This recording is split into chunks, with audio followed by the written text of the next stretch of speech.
हाँ सांग मैंने तमें बालीजात्रा जगह लंका चप तो खाई किंतु कैप्सिकम पकोड़ा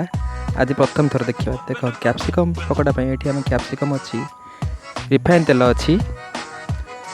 बेसन भी गोला है कि थुआई आउ सेफ आमर निजर मदर इंडिया मध्य गोटे कैप्सिकम को बेसन बुड़े पकई सारे आ गोटे भी पड़ो पड़ो बोली हूँ देख पड़गला एवं कैप्सिकम पकोड़ा प्रथमे तो आम तेल को बहुत गरम करथिया दरकार मुझे से विषय किसी ज्ञान ना किंतु माँ कर देखी दूँ खाइबा कथा मोर रांधिबा कथा तार से मुझे भी मुंड खेलानी तेरे ये सब जिनस तीन टा बहुत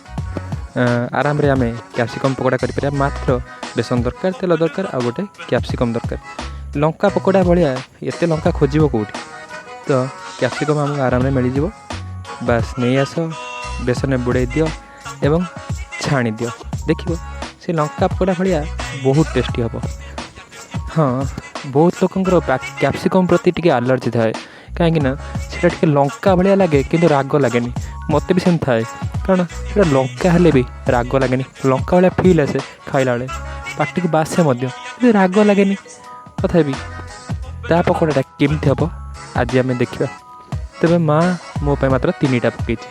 मुझे जिद्दी कली कांदिली मुझे 3टार तो मो पेट पूरबानी कारण मुझे तो बहुत मोटू से माँ कहला हो ठीक अच्छे आ तो एक्सट्रा किसी पकईदे है कि तो फास्ट देखो मो 3टा देता 5टा।